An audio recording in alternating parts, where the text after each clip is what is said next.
Hello, friends, and welcome in to part 32 of Expedition 33 with a therapist.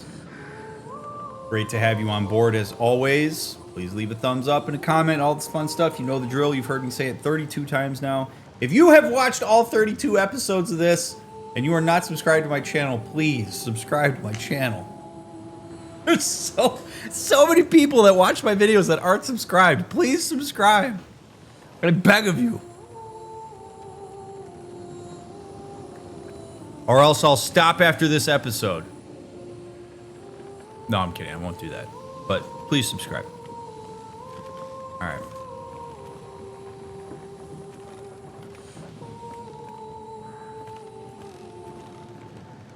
Total vibe shift. Wow, we still have a long way to go, huh? God, the scale of this is so good. So good.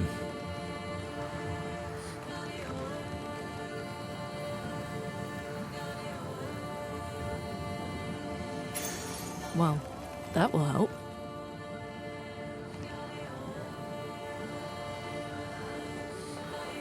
It's Treebeard. I mean, I will say, despite me not liking the combat, the design of the enemies is very cool. Look at this guy.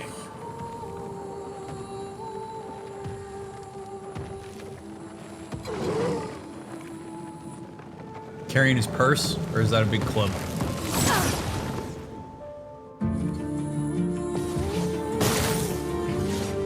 Let's spill some ink. Wow.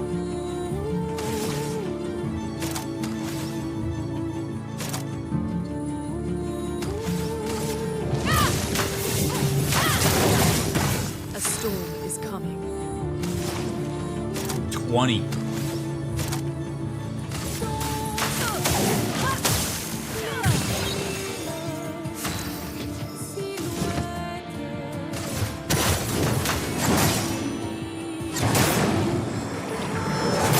Oh, he's resistant to dark stuff. Okay. Noted. Lighted strike. Oops. Blighted wave. Oh god.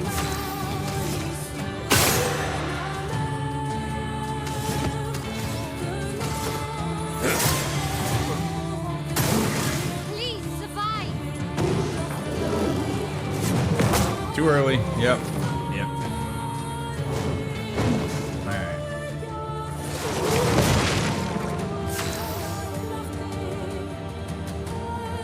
Damn. Alright, this guy sucks.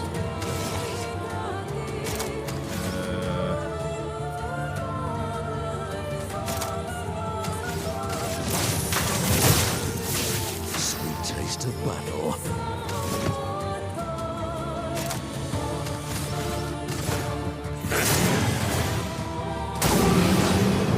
Oh. Okay. Kralin. Une. Who died. Casting a skill increases the skill of damage of other elements by 20% on turn start if no stains, 2 random stains are generated. Ooh. Plus 1 AP when stains are consumed. That seems useful.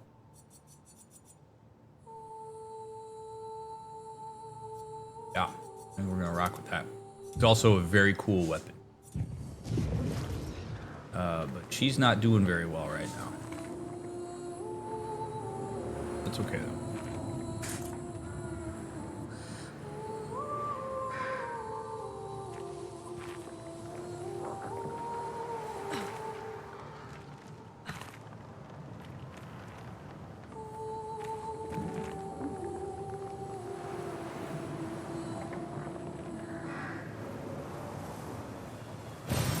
Peaceful.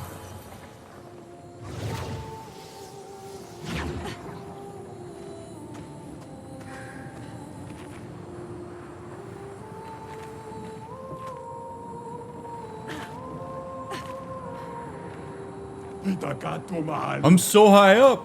I'm so high up.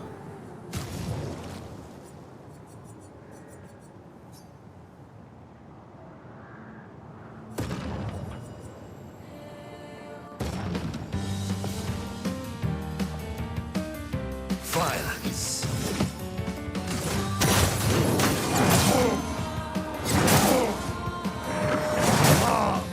Damn, this powerful gesture.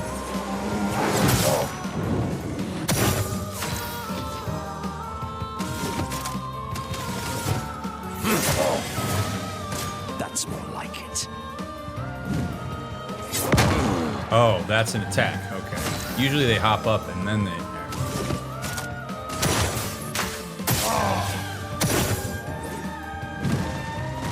Yeah, like that. What? What? Oh boy, I'm off my game today.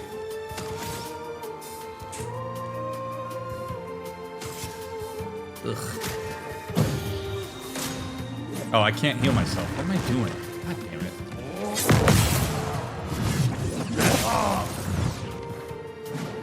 Proper challenge.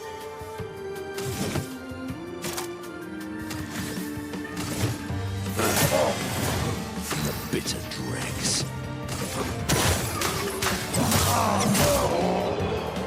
There we go.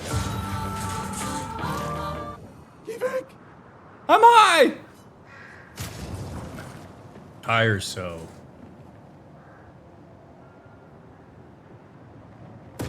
$51K? Oh shit. Guess I'll buy it.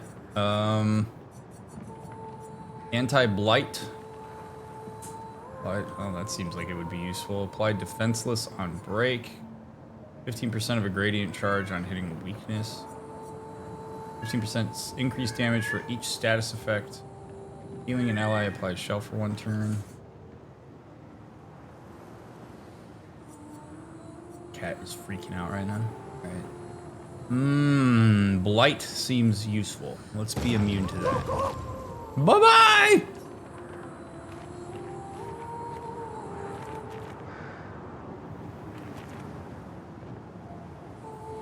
I need a campfire. Stat.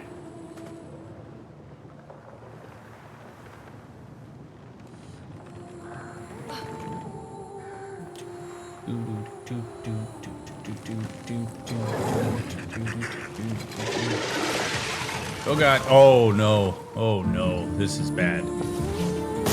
Oh no.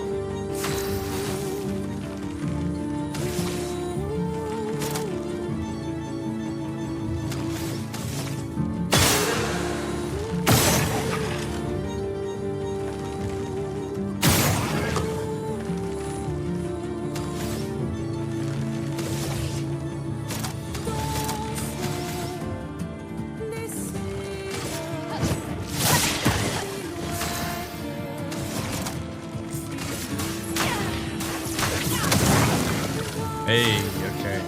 Fire some weakness. This is good.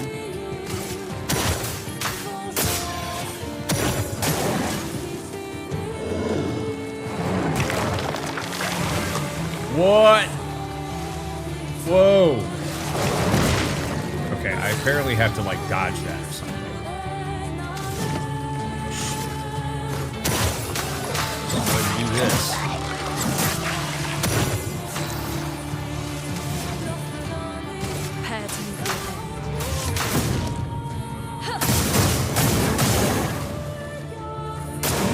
Danger!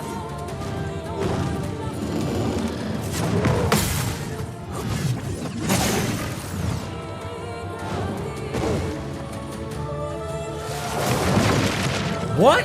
How do you dodge that? Oh god. Alright.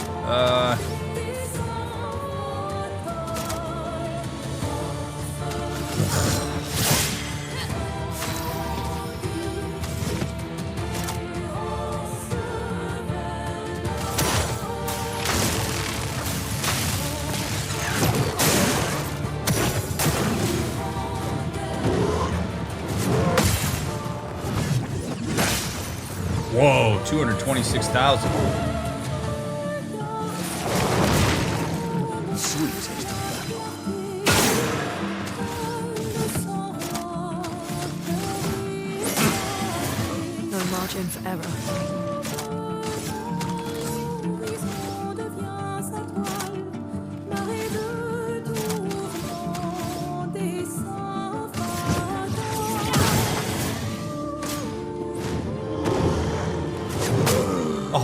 come on.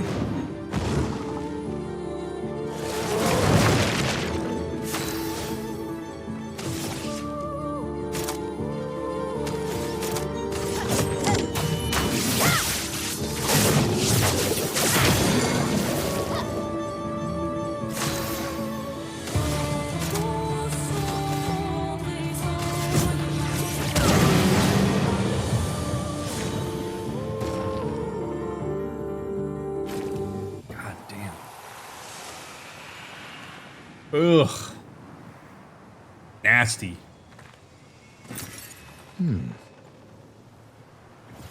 Struggling with the parries on these guys.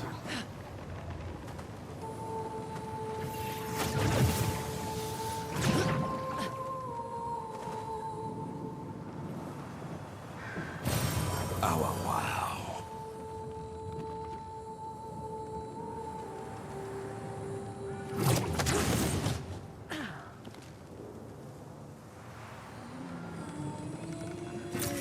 Oh, lovely.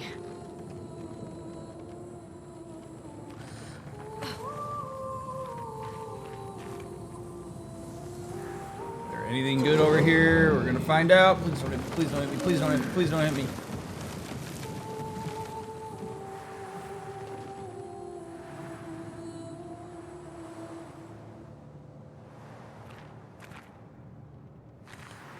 Yeah, I don't like this. There's 2 air balloons that I can get on. Oh, here we go. 61. Expedition 61. Margot. See, but I disagree. I don't think she's lonely. She's alone, but she's not lonely. They clearly have some sort of society here, and she's the odd one out. Well, except for her co-conspirator in the workshop. I've never seen creatures fighting amongst themselves before. I admit I'm impressed by her creativity and drive.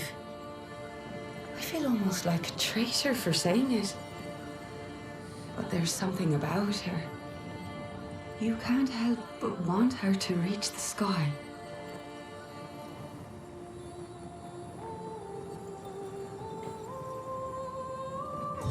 Interesting. I wonder if that's in reference to Alicia.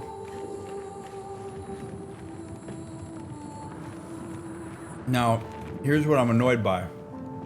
This feels like the direction I'm supposed to go.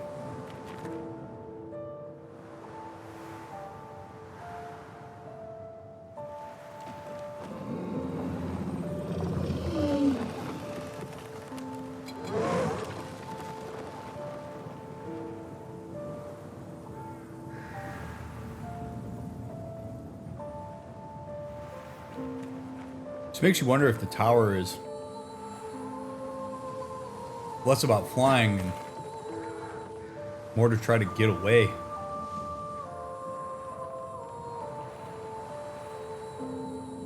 Make myself unreachable so that I can't be removed from this place.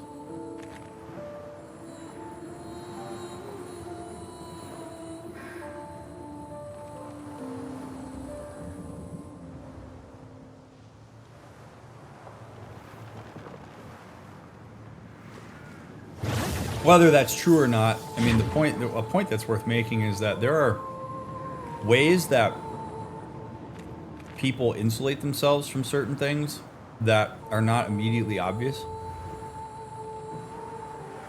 And, you know, sometimes it's things like burying yourself into, you know, hobbies or whatever. Or for some folks, it's insulating yourself, sometimes physically. Like all sorts of different. Oh no. I don't want to go down. But we're gonna. Hopefully it's for good reason.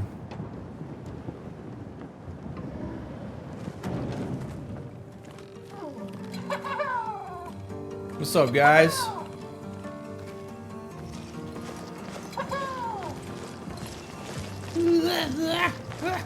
Come on. Oh my god, I did it.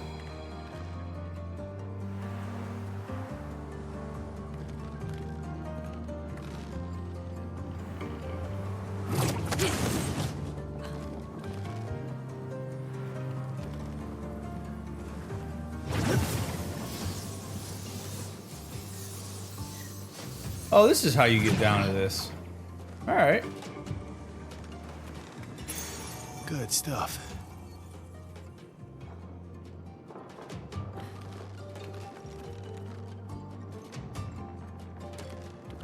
All that for a picto. But hey.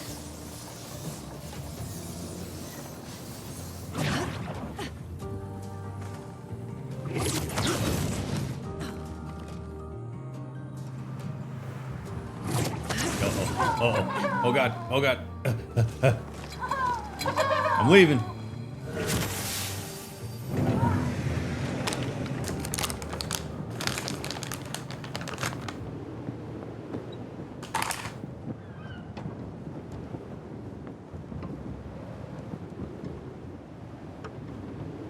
Man, I don't envy whoever had to do the modeling for this area.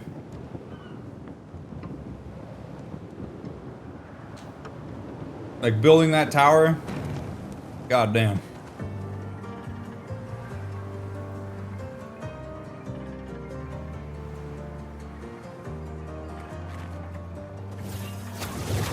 In Elden Ring, they would have chased you right onto the elevator. Yep.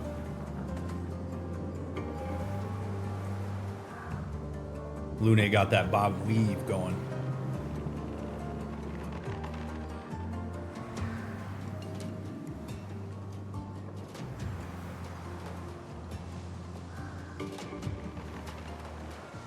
Well, we're gonna hope there's a campfire up there.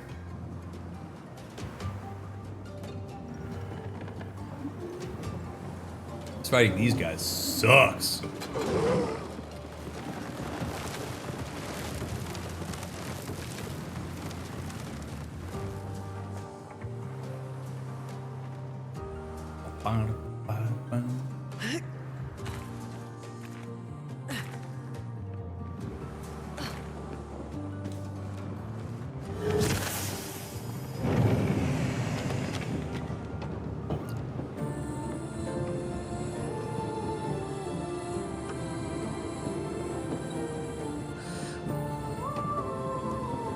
Big this area is. God. Up we go.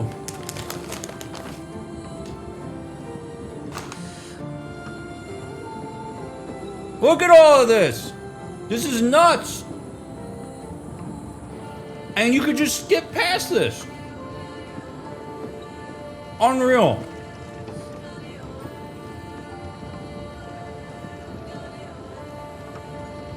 Absolutely ridiculous.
Okay.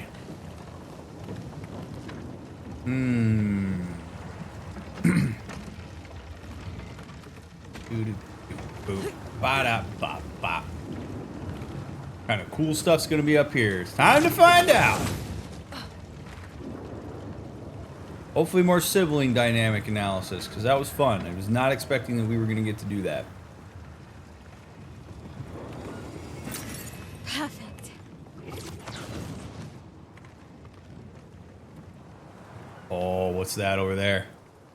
What's that over there? Oh, baby.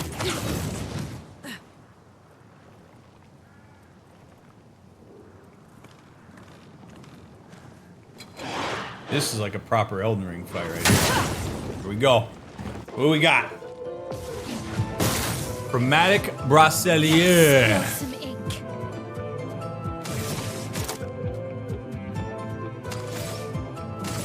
Flames. I'm guessing fire's not gonna be a weakness. Nope. That was a bad idea.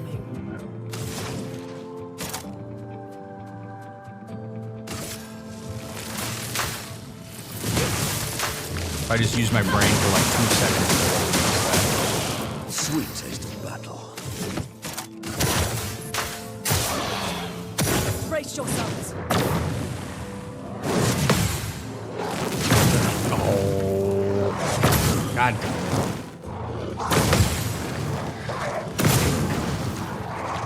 Wow.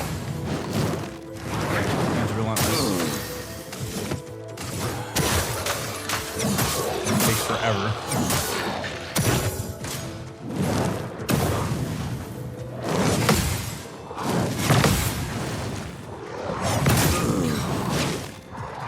That little extra hitch there.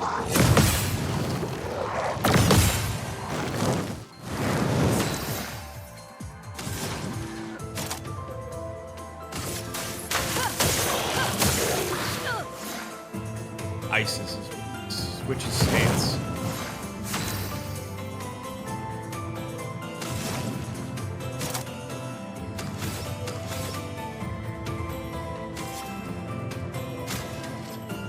No, you can't. God damn it. I keep using healing tints and I know I can't use them. Oh, God. Ryan. Get it together. Violence.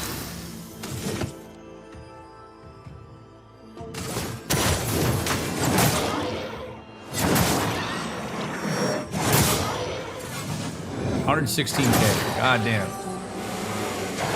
There we go, Minoko. It's 2 ice orbs. Your turn to shine. See you later.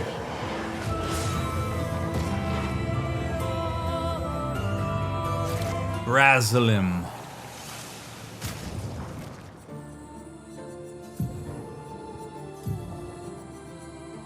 %30 increased critical chance per ice stain. 5% of gradient change on counter critical hit. 20% increased fire damage.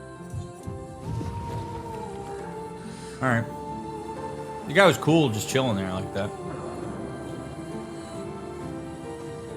The hell?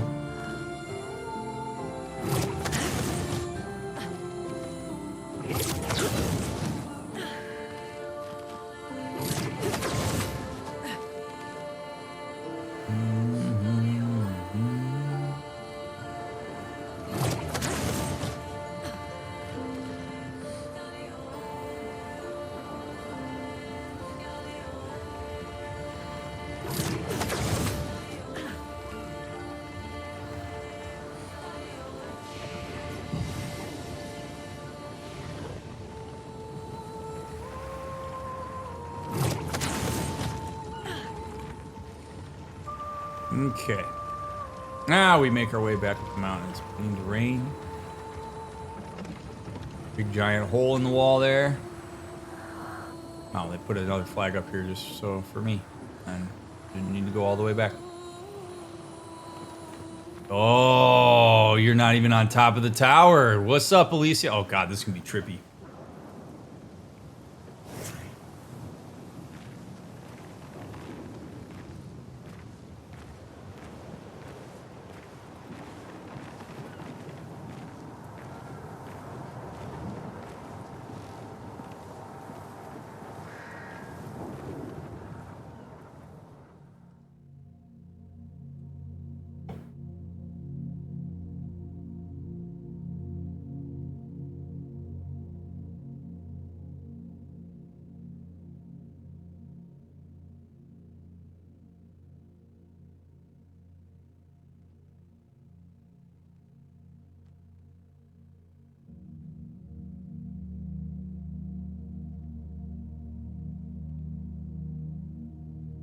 Hello.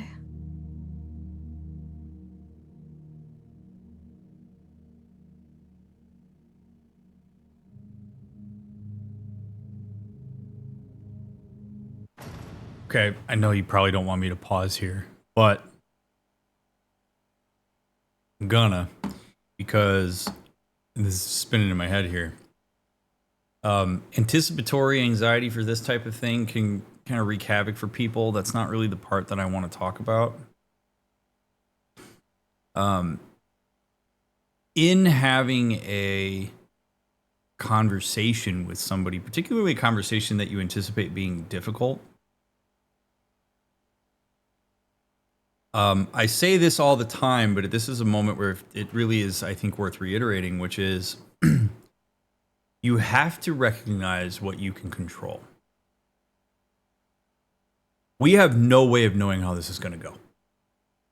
Trying to anticipate how this is going to go only has a limited utility. Useful to try to anticipate insofar as it gives you some idea of how you approach, what you're going to be mindful of. But when we're talking about human interaction or human painting interaction, other people are always a wild card. Always.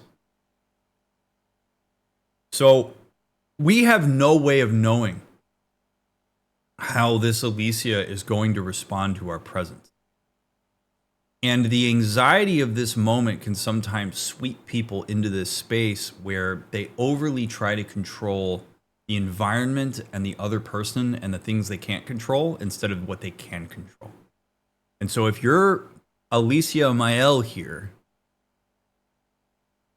or Verso, or anybody else in the group, the thing that you're focusing on amidst the anxiety of this moment is, what can I control? What can I say? How do I say it?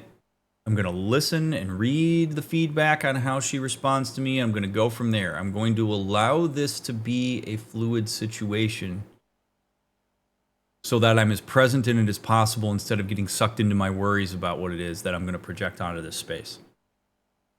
It's a dicey space here. So understanding your locus of control is going to help cut through some of the intensity and complexity of it. And this just feels like a moment that's worth illustrating that point, because this is the type of moment where rubber would meet the road on this if it was something that you're working on.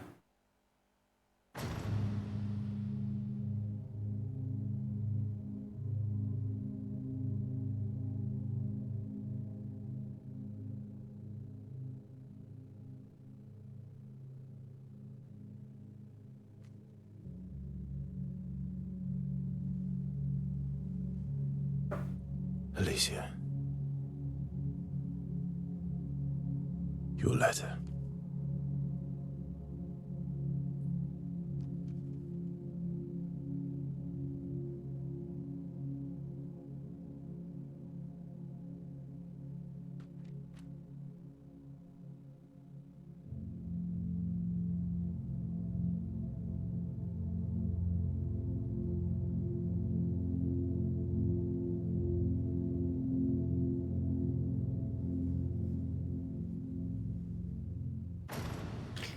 You know, this just occurred to me.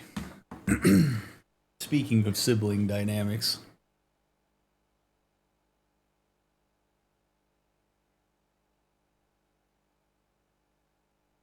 What gets focused on pretty intensely in this game is the fact that, like, Verso died. And what does it mean to have Verso be present in the canvas? And from, at the very least, Aline's perspective, keeping Verso alive in the canvas is important and good. But why I care so deeply about systems and why I went to be a MFT instead of a different type of therapist is because the systemic implications cannot be escaped with these types of things. And so what this means for me is, what is this like for Alicia to have Verso around? It's gotta suck in some ways. In one way, your brother is still around. But in another way, you are consistently reminded that your brother's presence is good, and I am polarized in some ways as bad when put next to him. I'm painted with my burned face and my gray hair and my ashenness. I am reminded that I am part of who is blamed for his lack of presence outside the canvas, but also for his limited presence within it. So if you, not all, but if you ever talk to somebody who's a sibling of somebody who died, it's a really intense dynamic that happens, because now all of a sudden you have certain attention that's getting brought to you. The giant void of that other sibling's presence sits there. And if you had any kind of involvement in it such that the family's blaming you for it, oh my God. Verso is a child worth keeping alive at my expense. I am not considered in this. In fact, I'm illustrated in a way that is not the ideal. Verso is a alive, idealized version of Verso. Aline is painted in some ways as she is, or like closer approximation to it, or even as the horrible thing that her mother sees her as. Insofar as Verso is kept alive, I am reminded that I'm not him. I'm reminded that I don't matter as much. And so to see Verso here, kind of get back to my original point for Alicia, would bring all of this up.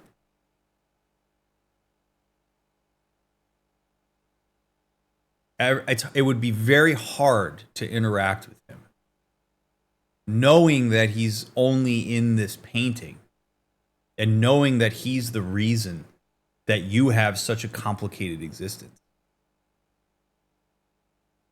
And what does that mean for you? Some of it not even being Verso's issue.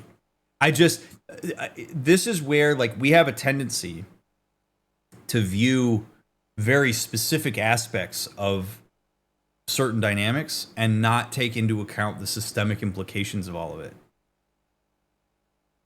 So this is wild, right? To be represented in this way, to exist in this way. Okay, cool, we keep Verso alive. Okay, cool, we do all these other things, like all these other people in this painting are alive because of whatever. And she has ostensibly a miserable existence no matter where she is, unless she can bring herself painted in as she is, as Mael, which is a reality that's so far detached from what her actual reality is. And now you have to look at it when you're staring at her here. I mean, it's just, there's a lot happening here. But all I can think of is, like, this sort of like to the letter when Verso walks up to her. I have to wonder, what's it like for you to see Verso and to know that all of your existence right now is really framed in relation to him and trying to keep him alive when outside the painting, he's gone. The reality that your parents are engaging with, or their failure to engage with reality, I mean, you're either left out or blamed. Brutal, man. It's just brutal. So what an unbelievably complicated scenario here.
wasn't she?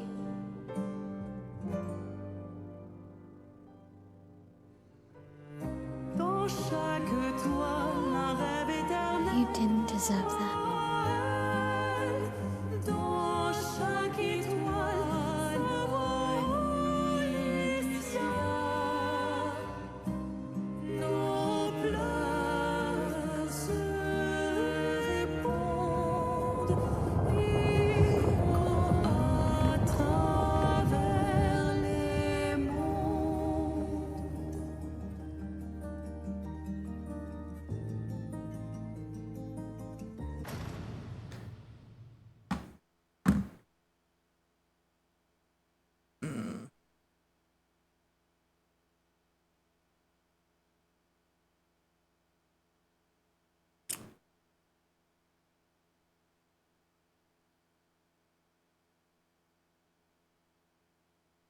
We have not actually witnessed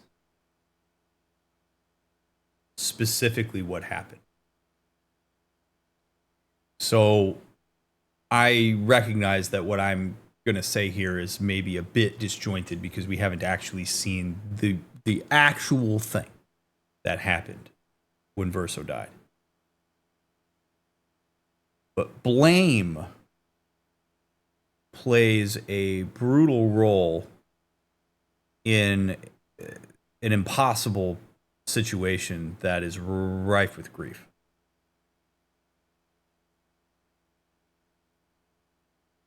There may be some ways in which Alicia is actually accountable for Verso's death. Some ways. And it's really hard to square that up with like development and the frustration, anger, and sadness related to what's going on with this.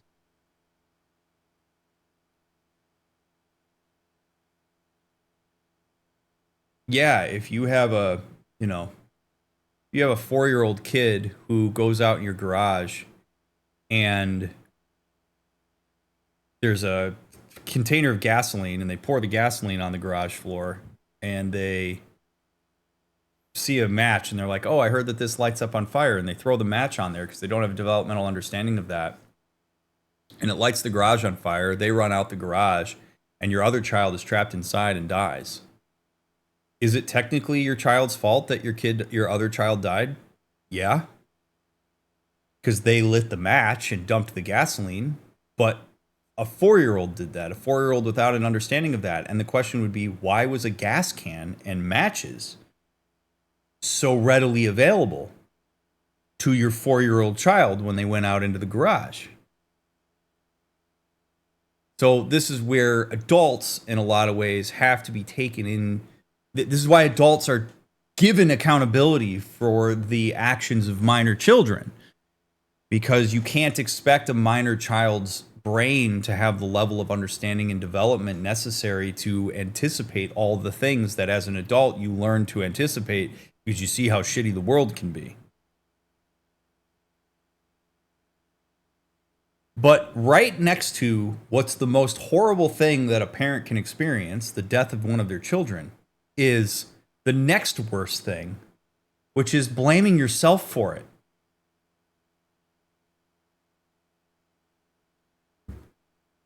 Not only did I lose my child, it's my fault. I can think of no more devastating combination to the psyche. So, if you're not a person who is particularly self-aware or willing to critically think about this, to recognize that sometimes really shitty things happen. You left the gas can out, your 4-year-old happened to get out in the garage, a lot of stuff swam around here that led to an unbelievably unfortunate circumstance, and that sucks.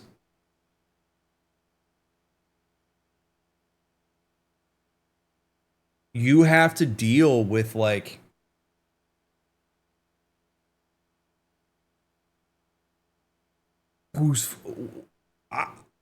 you're going to tell me that it was my fault? No, I'm going to blame a proxy. I'm going to divert some of that over. I'm going to tell a simpler story.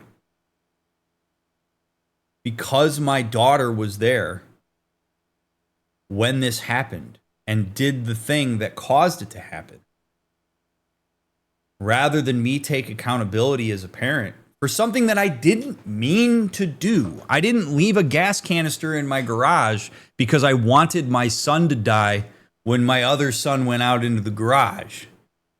Like, you left it out there because you thought it would be fine and because maybe you were too lazy to put it higher up. And it happens. You get into this, couldn't be me. I'm the victim here. And if there's a victim, there must be a perpetrator. And instead of calling this a very unfortunate act of God, which isn't technically, I'm going to blame my daughter for this in this case. And I'm going to draw her up to be the evil of the situation. She's the proxy. She's the anxiety binder here, the trauma binder, or the grief binder, whatever binder you want to talk about. She's the thing I associate with this happening. I don't associate circumstance. I don't associate my own shortcomings or my own accountability here. I don't associate random chance. I don't associate the unfairness of life because I've constructed myself a sense that life is somehow supposed to be fair because blah, blah, blah, blah. Nope. And so now my other child, who is still alive, is going to bear the brunt of my wrath and will never forget about the child that isn't here. I'm going to forego what I have to give more mind share to what I no longer have. This is not an uncommon process.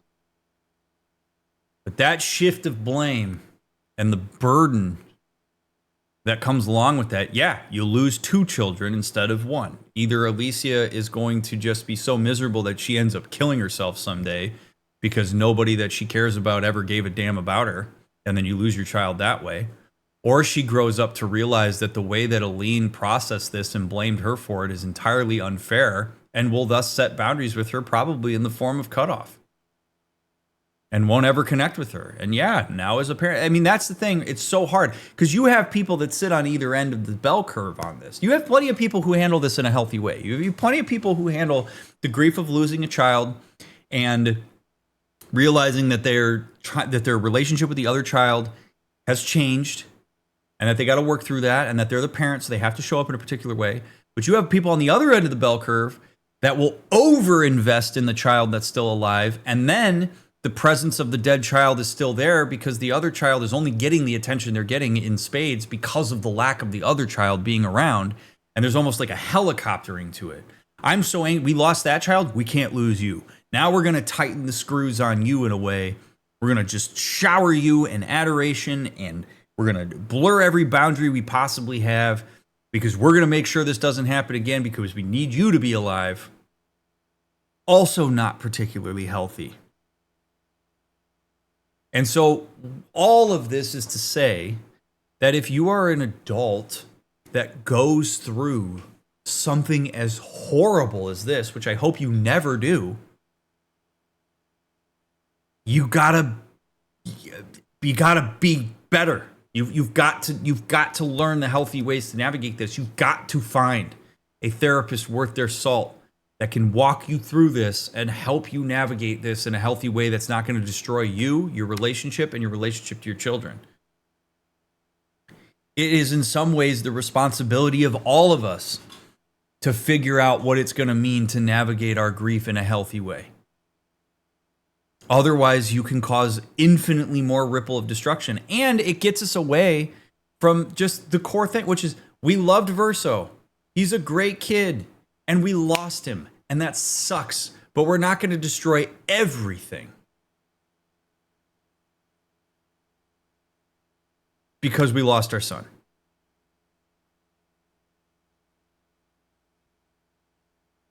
It's brutal, and you're seeing, like, Mael at 15 years old or whatever can recognize it, and I don't know if you could see it, but when Mael said it's not our fault or it was brutal or whatever, the Alicia said, like, she agreed. She sort of shook her head in a way of agreement. But you can absolutely understand why Alicia / Mael wants to just stay in here. The problem is it sucks in both spaces. This is brutal, man.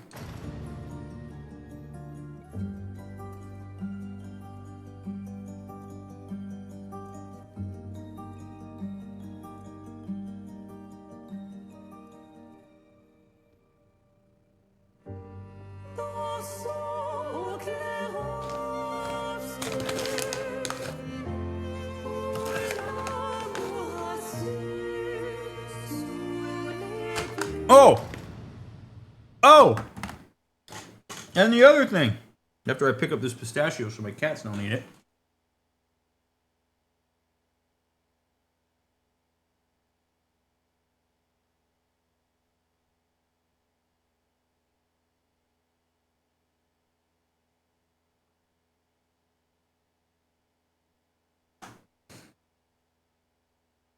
How shitty is it that in the painting, Verso is painted like this, but Alicia is painted with her scars and given a mask. You shall be reminded that you are burned. You will wear those scars, but you're still going to cover it up for appearance sake. You're going to know it's there, but you're still going to cover it up. We want you to know that we know it's there. Verso? No. He was burnt to a crisp in the fire. He was burnt beyond repair. We're going to paint him as this beautiful, attractive man with perfect pores. Fabulous 5 o'clock shadow that never gets itchy. You, on the other hand, burn marks, no voice, but wear this mask because I can't bear to look at you.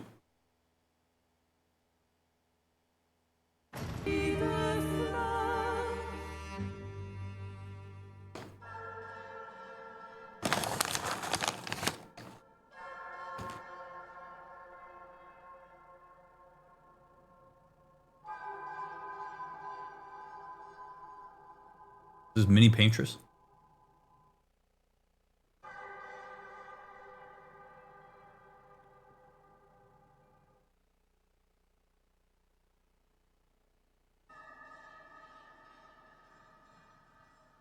Oh, you're the real accent. You know, Papa painted her. So, you know who she represents?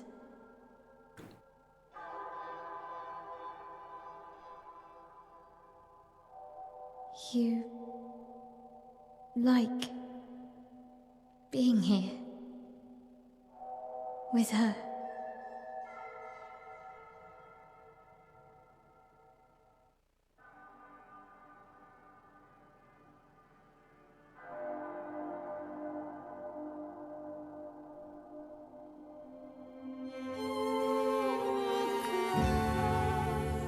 Really?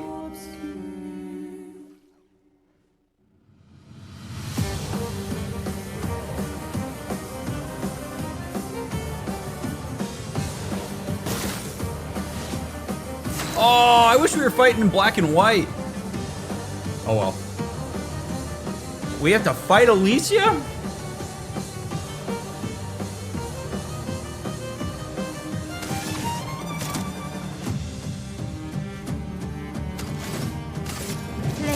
Oh, this feels so awful to use fire on her. Oh my god.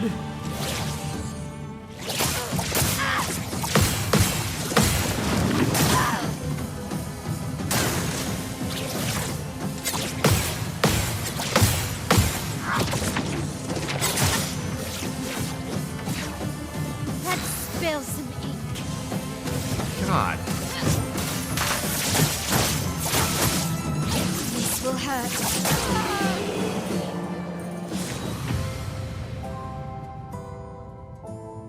She just got absolutely smoked. No pun intended.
I guess this represents his hope for us.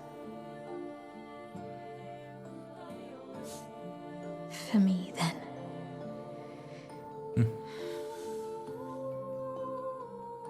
Go. Claim your piece of sky. God, man, I just... Oh, God, it all rubs me the wrong way. This is really... The oh, man.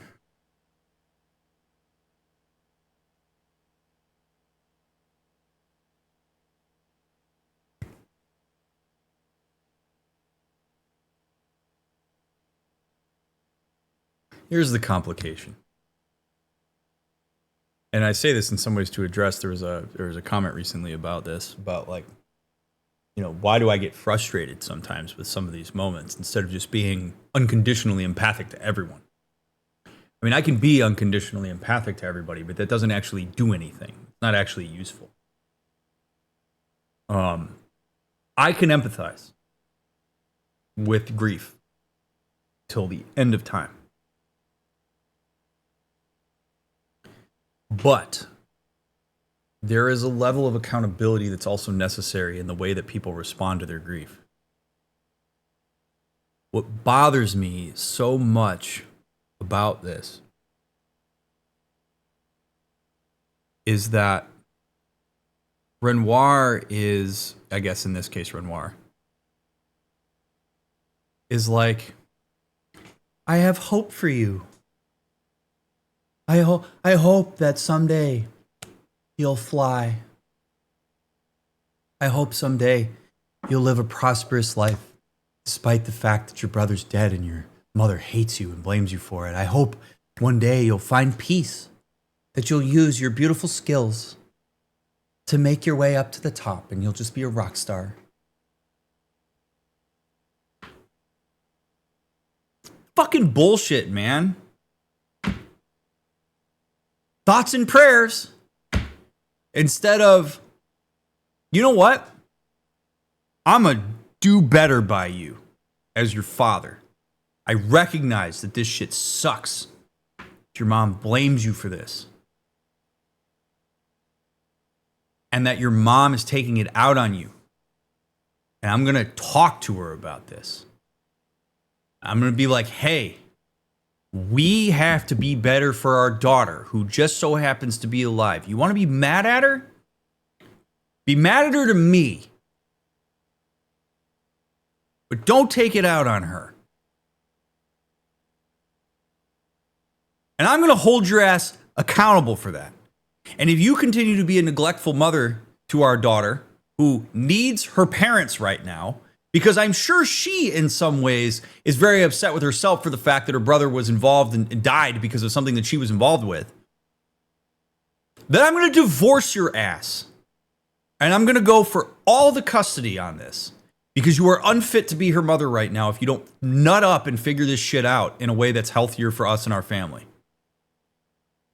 He could do that. As her father, he could do that. But no. Mom's a delicate flower right now who needs to be lost in the paintings and make sure that her son still stays alive in some way so she can see him. And so I'm gonna, just kind of say some nice things to you about how this has to stop when you jump into the painting to get away from it. And I'm just gonna sort of facilitate this process. I'm gonna go in after her instead of destroy the painting itself.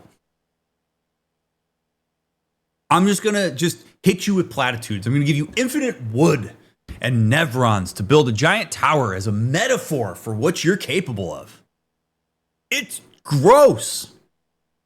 And it's really hard for me to not get upset about that because Alicia is a minor child who is entitled to having guardians that do what they can to facilitate a healthy developmental process even when the worst of adversities happen. This is the shit you sign up for when you decide to have children. Like, the world sucks ass. Awful things are going to happen. And when you decide to bring a child into the world, what you decide to do is prioritize them. And Renoir is doing this like fence post hopping.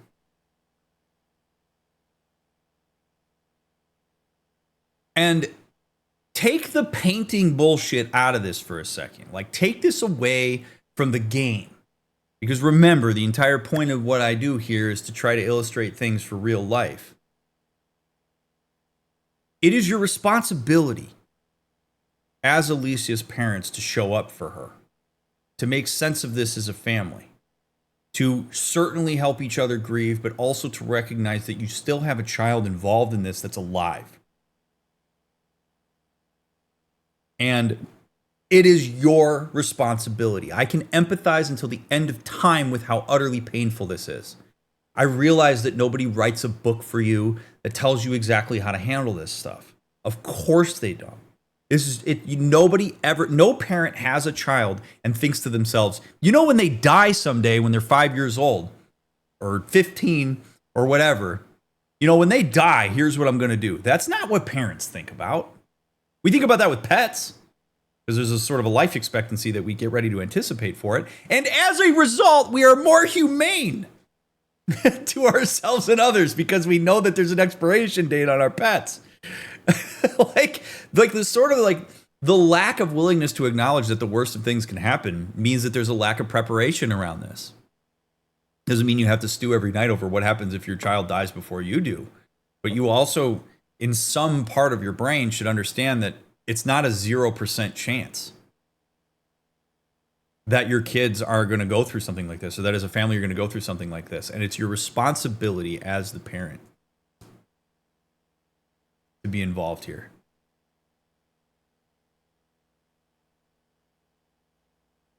So, and if you have, again, this is why I say take the painting component out of this, take the magic, whatever, non-fiction or fictional shit out of this for a second. It's your responsibility as one parent to hold the other parent accountable to still being a good parent to the children that are still around. It's still okay to have expectations that your relationship can be nurtured and taken care of, even though the dynamic has exploded. And if you don't do that, you exert boundaries. You do well by your children. It's your responsibility to do that. Grief is hard, and you can still make healthy decisions while you're grieving. And I'm passionate about this because I have throughout my professional career, you see situations where either children are horribly affected by this, like Alicia is, or they grow up to be adults that have massive baggage that they don't know what to do with because they weren't done well by here. It's not going to be something that's clean. I'm not suggesting that you're going to go through something like this and everything's just going to be hunky-dory smooth. No, this stuff is bumpy and nasty and awful. But there are healthier ways to orient yourself to it. You can't just use the excuse, I'm grieving, to get away with bad behavior. Empathy, when given too much, becomes enabling. And you could make an argument that there is some degree of that happening here. That empathy becomes an enabler for bad behavior instead of putting in some accountability and a reminder that you have a responsibility to yourself and to your minor children, in this case, to be a better parent. It's what you signed up for when you had more than one of them.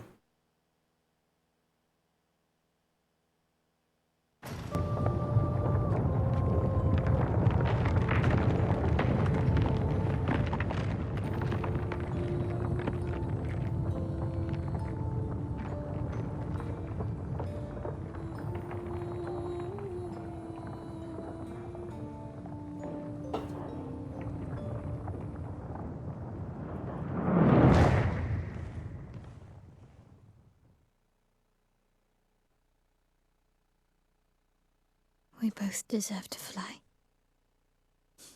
Let me give you a new beginning.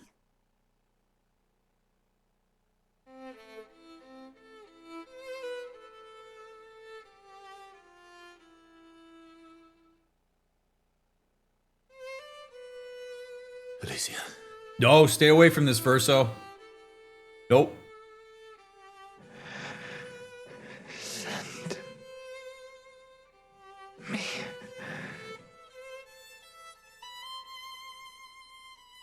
To my family.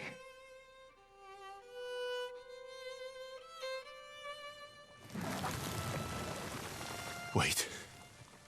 Wow. Mael! No, dude.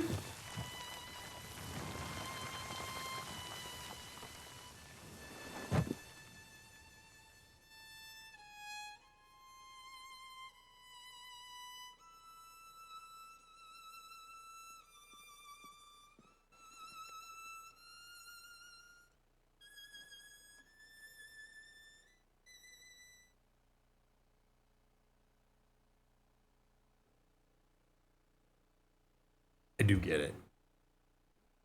But no, it's not your choice, man. It's not his choice. This is part of the entire problem of the Desandra family. Is they keep making choices for other people. Not his choice. And I think he knew this was going to happen. But that doesn't mean that it's his responsibility to intervene with it. Again, it's the whole problem with so much of this.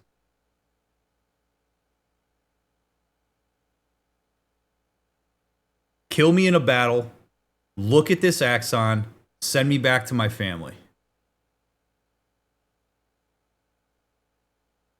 She could not have been more clear. Willing to laboriously say, yeah, pull me off life support. I don't want this.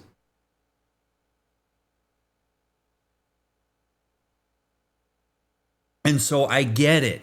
I get why he is upset here. And that is okay. CL's right here. She gets it too, and that's great. It's great.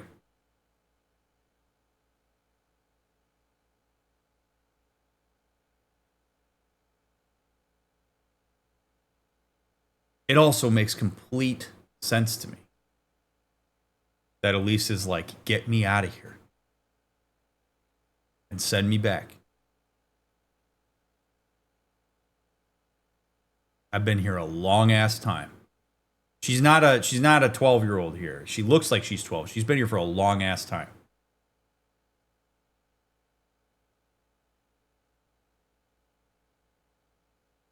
Get me out of here. And if there was anybody here who is the person who is most the one who should do that, it's the Mael representation of her. Let me know what you want. Verso is kind of treating Alicia like their mom is treating him there. Yeah.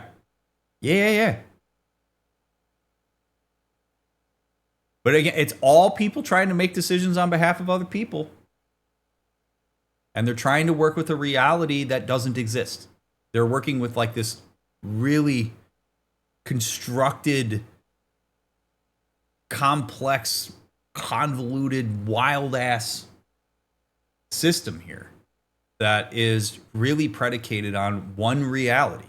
I mean, look how much loss and extra bullshit is happening because the DeSandra family is unwilling to acknowledge the reality of their son dying. Think about that. We now have, I mean, you really want to dig into now we're going to talk about the game world. You really want to dig into this?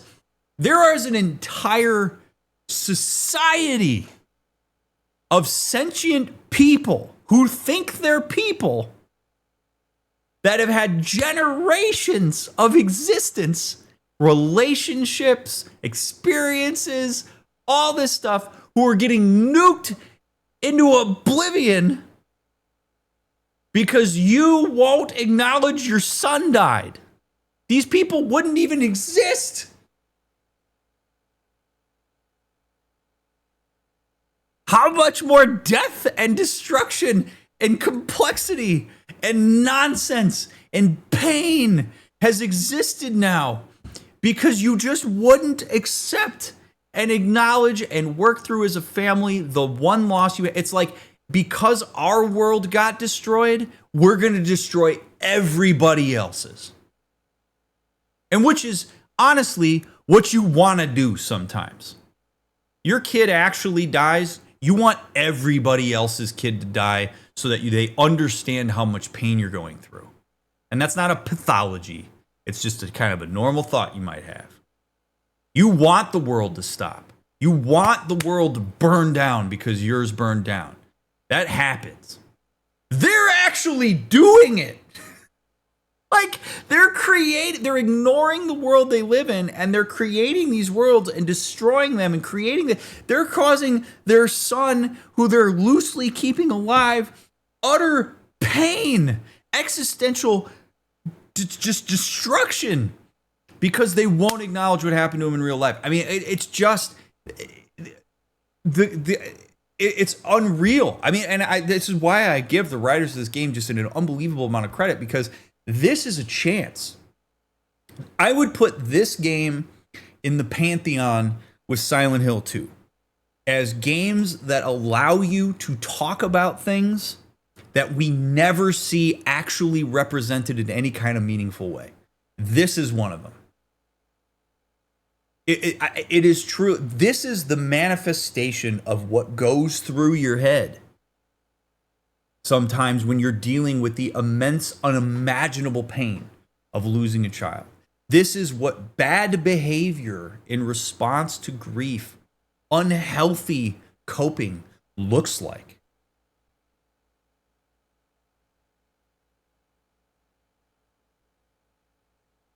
It's unreal. I would rather watch my house burn down. I'd rather watch my entire neighborhood's houses burn down than acknowledge the reality of my house being gone.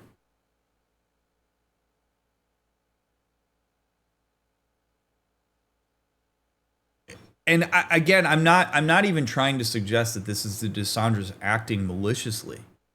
This is a byproduct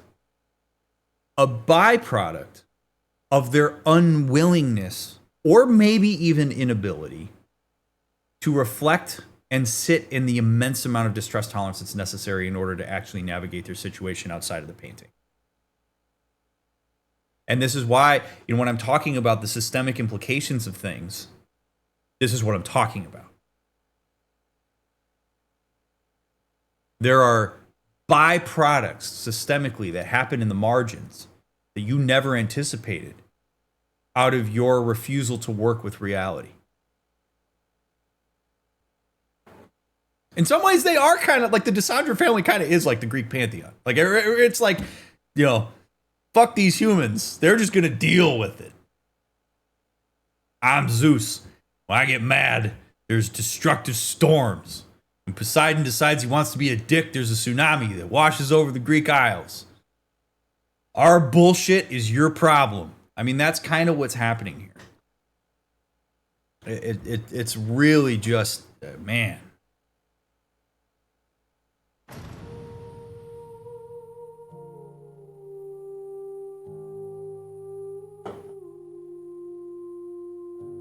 Pretty poetic having him dressed the way I have him dressed while we do this, isn't it? I didn't mean to do that, but I feel pretty good about it from just an artistic perspective.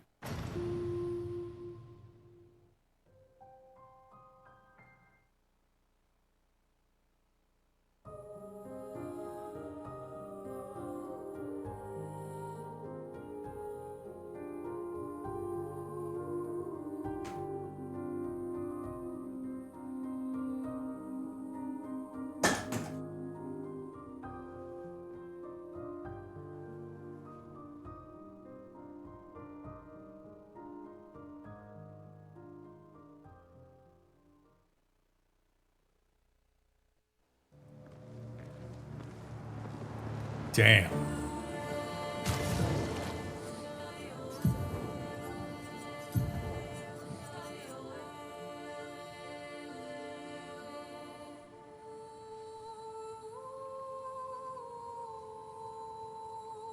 Ooh, that's a pretty good weapon.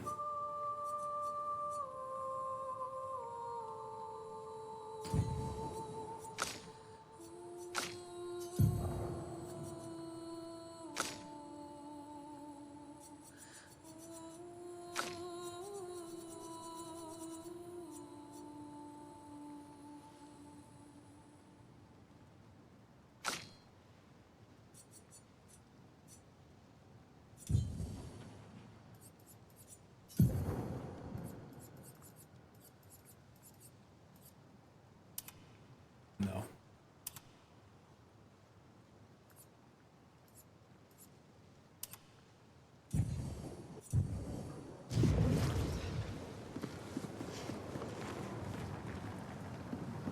That was fast. Hope you washed your hands. I didn't. Because I love the taste of pee on my hands. Because I have no aim.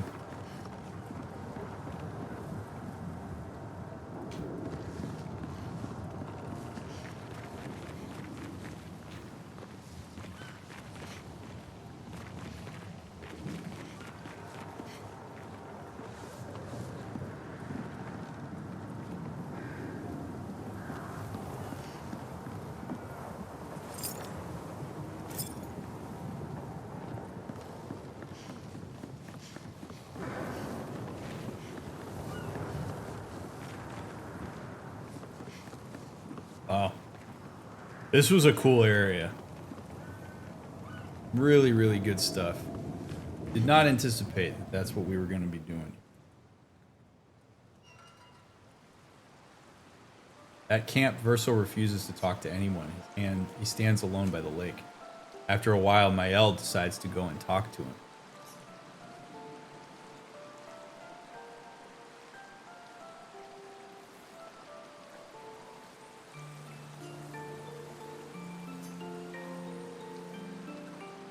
I'm sorry.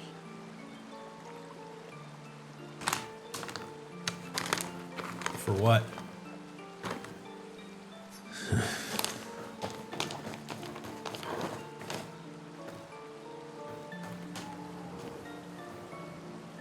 It's what she wanted. I owed her that much. We owed her that much.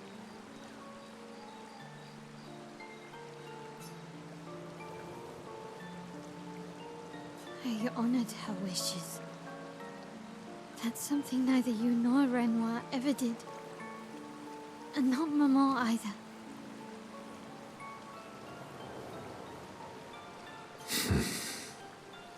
You know it's true, too. I didn't get to say goodbye.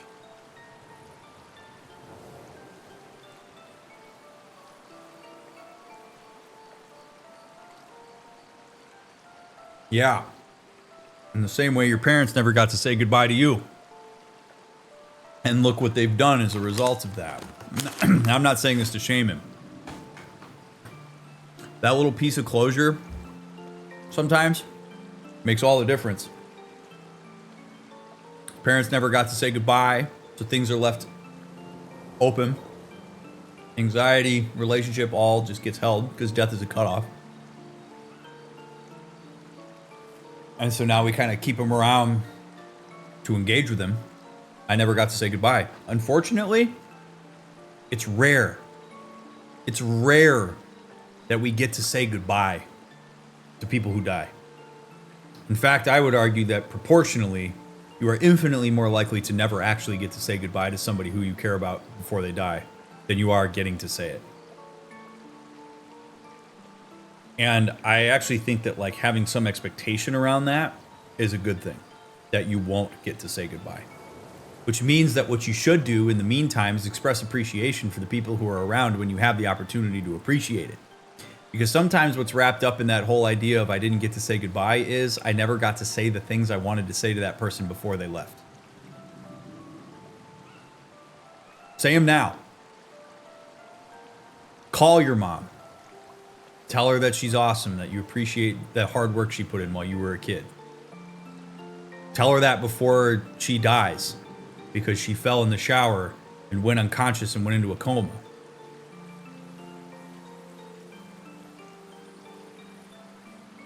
But it does suck that you don't really get to say goodbye. Unfortunately, we don't know.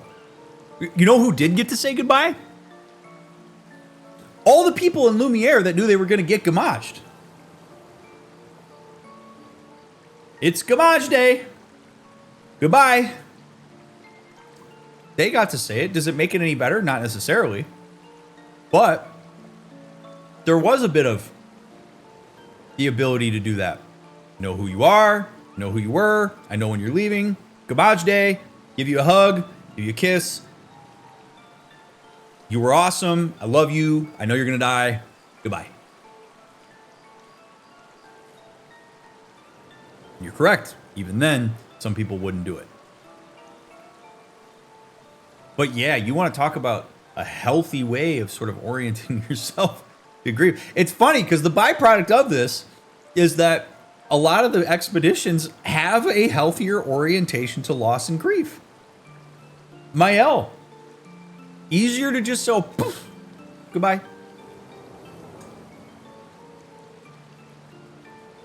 The Paintress, I love that you just said that, Mark, because I was just about to say that. The Paintress, being Aline, was giving the people of the canvas something she never got. The chance to know it's going to happen. The chance to say goodbye. It's a compensation. If I'm in here, you're at least going to know when your loved ones are going to die. I'm not going to put you through what I went through.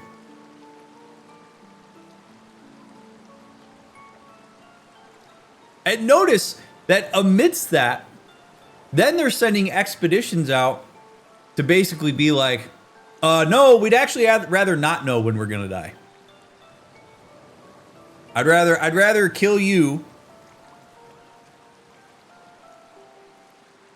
so that I don't know when I'm going to die than know when I'm going to die. Even though you're going to die probably earlier than you would have liked. I find that interesting too. Which brings us to the really kind of a pathway of equifinality. Which is that, like, death sucks! But so does immortality. Existence sucks! The only way you avoid the shittiness of existence is to not exist in the first place. It all sucks! So what do? You just make the best of what you got. You try to be as present as possible. If you live forever, that blows ass. If you die, that sucks. I want to watch the Raiders every Sunday. At some point, I'm not going to be able to do that. Actually, I don't want to watch the Raiders because they suck right now, but you know what I mean. At some point, I'm not going to be able to do that because I'm going to die. I don't love that. Also, I don't want to live forever. So we're constantly caught in this like awful space of like, you know what it is? I want to control it. I want to die when I decide it's time to die. I want to kick the bucket when it's my chance to determine it. When I say, you know what? It's been a good run. 234 years was great. Everybody I know is dead. I don't have any pets I'm leaving behind. I've played through every faction of Warhammer there is. The Raiders still haven't won a Super Bowl. I'm ready to go. But we don't get that. In fact, we actively legislate against people doing that. You're not allowed assisted suicide. You'll die when natural consequences take it, or when your DNR decides it. But you want to go out on your own terms right now at 82 years old with no movement in your legs and low blood sugar and a mashed potato only diet? You'll live and you'll like it. Our whole orientation towards death is just wild. So, man. Anyway. You didn't wait. You didn't give me a chance to persuade her. You hear how fucked up that is? I'm a little spicy right now, man, because there's a lot going on. That is a messed up statement. Alicia had 83 years, or however the hell long it's been, to decide that it's time for her to go. Grandpa's on life support right now. Grandpa's on a feeding tube, and he can only talk to us by looking at the thing on the screen. And his DNR says it's time to pull the plug. You didn't give me a chance to talk Grandpa into staying around for a couple more weeks.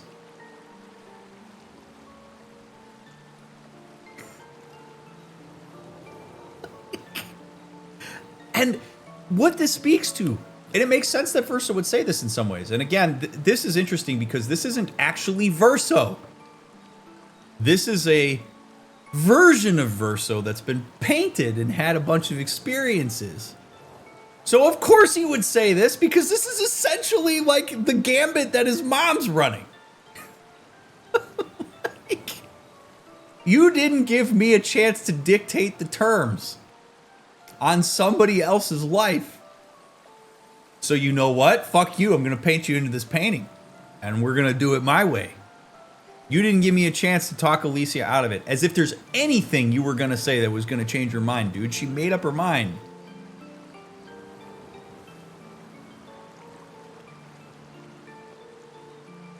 Alicia's sitting there going, let me go. This sucks. Let me die. And you're like, but hold on. What if I bring Esquier over and we go surfing?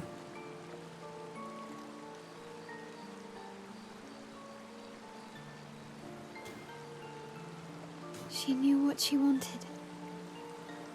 You wouldn't have been able to sway her.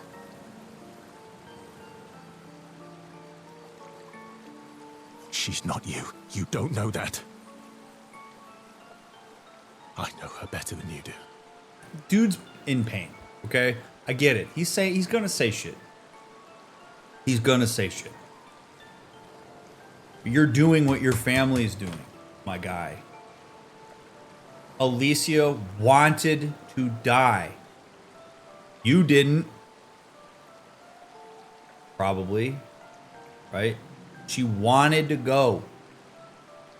And that may be hard to wrap your brain around, but there's also a peace in that. My guy, you don't even have to sit here and kick yourself for it. You watched your sister say, I want to go. And you know what? Verso, oh God, okay, now, I'm going to say this. I'm going to preempt this by telling you I'm going to say this way more harshly than I would ever say it to somebody in real life, but it gets through the bullshit and into the core of what it is I'm saying here. Okay? So just know this. This is going to sound incredibly unempathic. If Alicia cared about whether you would say goodbye to her, she would have turned to you. She would have said goodbye.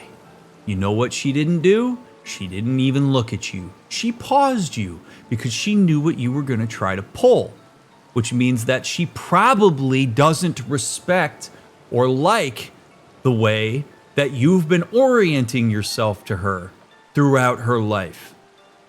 That goodbye isn't about her, it's about you, and she didn't want it.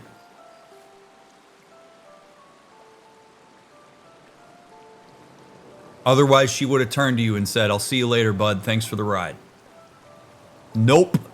She looked the one person who's willing to listen to her and take her out, she looked at her, said, do it. Touch my chest and turn me into flowers. Do it.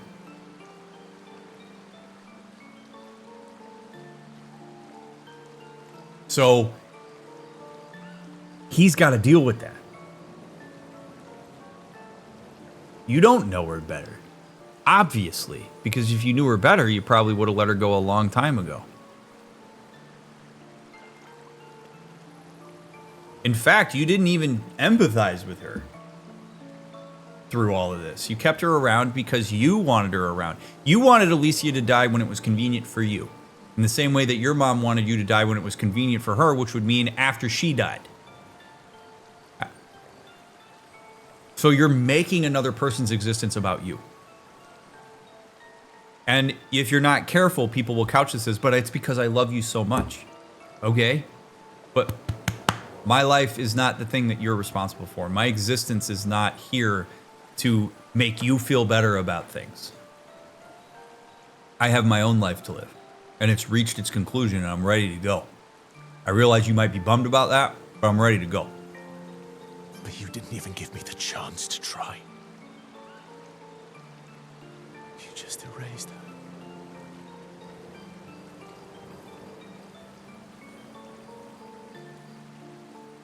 Oh, look.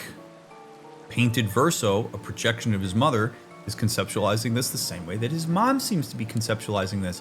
Verso died because of Alicia, not because of the fire he was engulfed in. Oh, look. Alicia died because Mael killed her, not because she asked to go. Alicia probably would have killed herself if she could. But she couldn't. Same way you can't kill yourself. You can chop yourself in half. You can do all these sorts of things. You can't end it for yourself. You need somebody to pull the plug for you. The only way you die is if everybody cuts this bullshit out.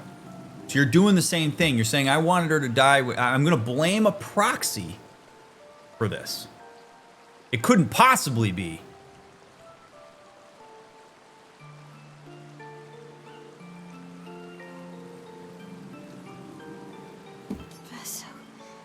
And I don't know how well she's going to get through to him here.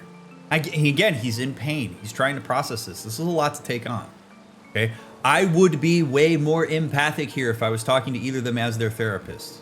But it makes for much less engaging content if I do that here. You've lost two brothers. You know what it's like to lose your sibling and never get the chance to say goodbye. Uh-huh.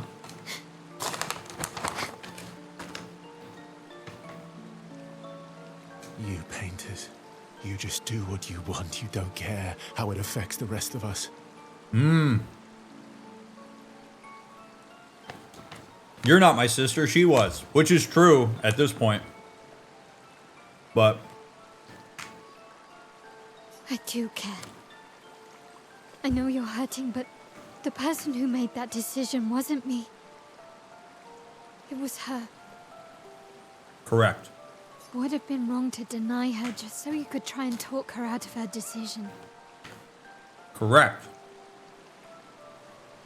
If the Alicia we were talking to there was 15 years old, it would be a different story.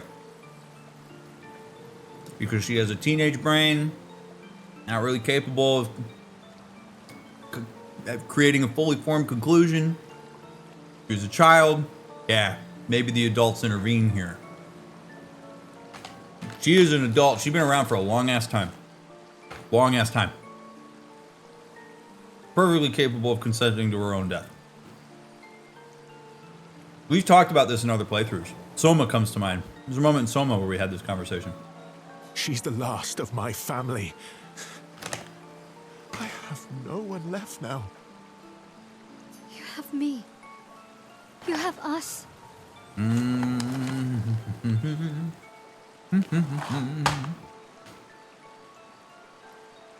Yeah, and I need you to want that, because if you don't want that and this whole thing gets destroyed, I gotta go back up there and I don't want to do that.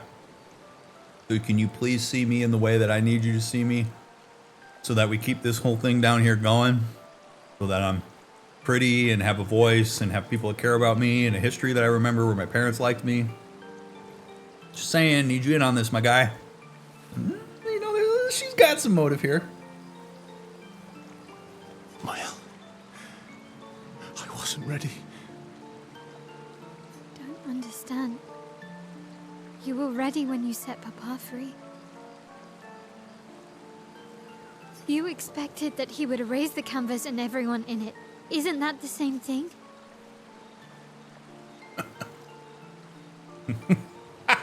It's different. It's different. Uh-huh. Tell me how. Why did she do that?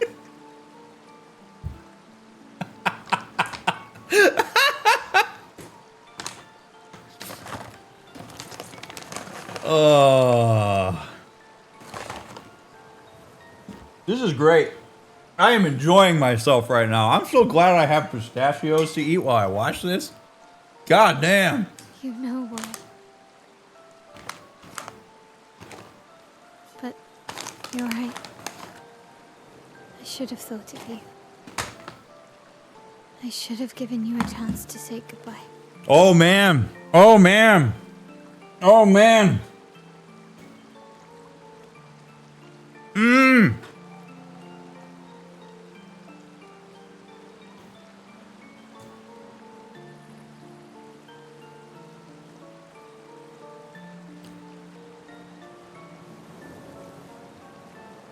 That's Alicia coming out there.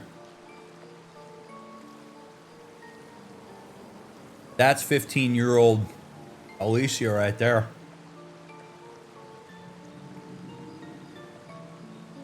I'm impressionable. She just turned around. Fell on the sword. Now, I am going to reiterate my point here, which is that if Alicia wanted to say goodbye, she would have turned and said goodbye. Now, I understand that he may want to say goodbye to her, and that is his prerogative. And him being bummed about that is fine.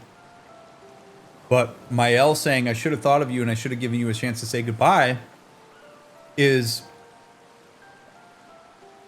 I would disagree with that statement. Where if she was like a client of mine, I would challenge that. You actually believe that? Or are you saying that because you're sort of impressionable to what it is that your brother has to say about this stuff? Is that you kind of falling on the sword here for your brother? Now, she actually believes that. She's like, no, that's actually true. If I think back about it, I went a little quick there. But the thing that I would always hang my hat on is Alicia had just as much of a chance to say goodbye to Verso. Alicia could have walked over to Verso and said, hey, my guy, I'm done. I'm done. I'm going to ask Mael to take me out. I'm fully satisfied with my decision. It's been a good run. I appreciate you. I wish the best for you. But I'm out of here. And if you even remotely try to stand in my way, my ass is going to go so far up that tower, you will never be able to find me ever again. But she didn't do that. So what you would want to be talking to Mael about here and sort of supporting her around is, yes, that's what Verso wanted. It's not what Alicia wanted. You attended to Alicia's needs. You don't have to fall on the sword for that for Verso. Verso can be uncomfortable by that.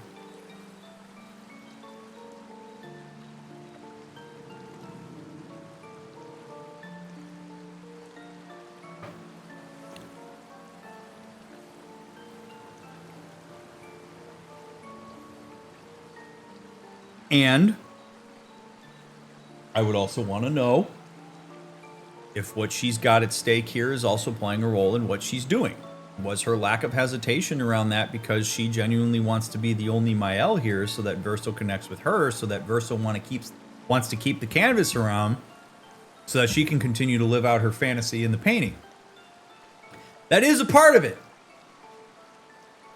That's the whole complicated nature of this entire thing. So maybe she says, I should have given you a chance to say goodbye. I still would have done it. Should have given you a chance to say goodbye. Fine. I don't know what the answer is here because I can't actually talk to these people. So it's why I'm giving a varied perspective on that. But we do have to keep in mind that, like, she is invested in keeping this around. She's not invested in getting back up there. I'm truly sorry, Versa. And if that's true, that's fine. I'm not trying to speak on her behalf. If she's actually sorry about this, cool. But Alicia said, I want to go. And at the end of the day, that was that was her decision. She gets to make that decision about her own life. At least she's free now. And on her own accord. Despite his frustration, Verso understands Mael's words. He appreciates that Mael is honest with him. Mael empathizes deeply with Verso. Great. Mael and Verso feel closer to each other. Fantastic. Fantastic.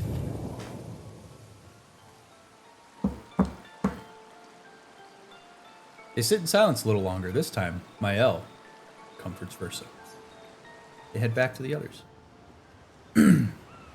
And wouldn't you know it, you're going to get a camp episode for Expedition, or for episode 33. Thank you, my friends, for hanging out. What an episode. What an episode. Thanks for caring about what I have to say about this. Again, I don't claim to be Mr. Omniscient here. I realize there may be some things I've said that aren't quite accurate or whatever. I'm but one man with one perspective. And I hope that you, maybe learn a little something. Remember, my whole point of this is to try to talk about things in a way that allow you to maybe think about things differently in real life. As far as I know, nobody's painting the existence of their dead child in paintings right now and jumping into it, right? So, thank you for taking the time to watch my content. Please leave a thumbs up if you enjoyed it. Leave a comment. Check out the other links in the description. Check out my other playthroughs. Got a lot of good stuff in there. This is a good time. I appreciate the story beats here and the way some of this is getting represented. It keeps me energized. So,